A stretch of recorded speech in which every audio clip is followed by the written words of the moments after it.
Hi friends, இன்னைக்கு சூப்பரான kitchen tips தான் பார்க்க போகிறோம். எதை பற்றிய டிப்ஸ்னா, தள்ளுவண்டி தக்காளி சட்னி வைப்போம் பாருங்க. அதில் வந்து கொஞ்சமாக நம்ம இட்லி மாவு ஆட் பண்ணணுங்க. ரோட்டு கடையிலலாம் இந்த மாதிரி தான் பண்ணுவாங்க. இந்த மாதிரி சட்னிக்கு கொஞ்சோண்டு இட்லி மாவு ஆட் பண்ணி பாருங்க. டேஸ்ட் சும்மா அட்டகாசமாக இருக்குங்க. டேஸ்ட்டும் ரொம்ப நல்லாயிருக்கும், பார்க்கறதுக்கும் அழகாக இருக்குங்க. கொதிச்சிருச்சுங்க, நம்ம மாவை ஆட் பண்ணிடலாம். மாவை ஆட் பண்ணிவிட்டு உடனே கிண்டி கொடுத்துடணும், நல்லா கட்டியாயிரும். இந்த மாதிரி மிக்ஸ் பண்ணிவிட்டு ஊற்றுங்க. திட்டு திட்டாக வராதுங்க, உங்களுக்கு சூப்பராக கிடைக்கும்.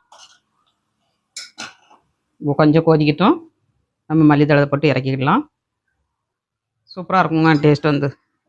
மல்லித்தழை ஆட் பண்ணிடலாம். மல்லித்தழை வந்து தாராளமாக போடுங்க, நல்லாயிருக்கும்.